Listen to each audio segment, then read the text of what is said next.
Okay, we're going to go through using and handling hoses. In this trade nursery environment, the first thing I stress to the new people is when we finish with a hose, like when you maybe finish with it at home, you've probably always been taught to roll your hose up. In our environment, we don't roll it up. So when we use the hose,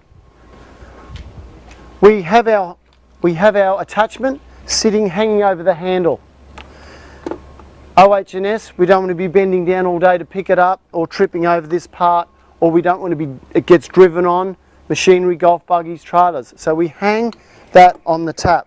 Now this happens in every hose in the nursery. So once we go out and use the hose, we might turn in circles. I'm just going to walk past you here. If it's this one here at the potting machine gets used all day, it tends to curl up. Someone might walk the same way, which is fine. So at the end of the day, we pull the hose out, we make sure there's no kinks, because hoses have a memory, no matter how expensive they are. Alrighty, so I pulled the hose so it's round there, I'm finished for the day.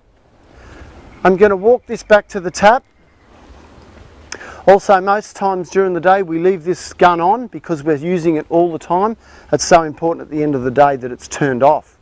Alrighty, so I'm taking it back to the tap. I hang it up. You can see it's back neatly out of the road. It's out long, it doesn't kink or tangle. And then I make sure it's off. Most important. Sometimes in the nursery we might be doing something with the main water supply, so water might briefly go off and then there's no water at the tap. Often someone goes to use the tap. Okay, this tap's on, but then if the water's been turned off at the pump because we're working on it, the tap gets left on. We might be working on the pump at 10 to 4. Someone forgets to turn the tap off because there's no pressure at the line. Oh, the tap's not working.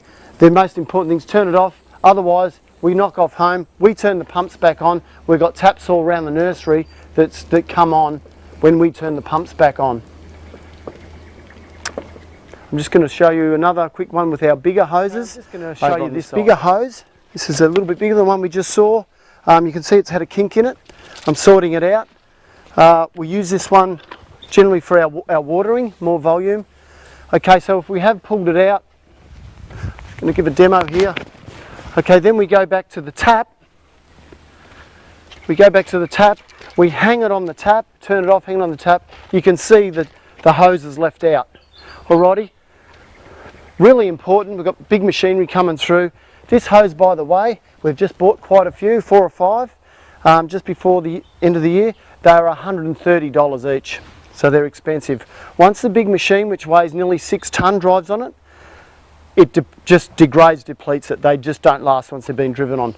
So a few extra seconds, put the hose right up against the plants,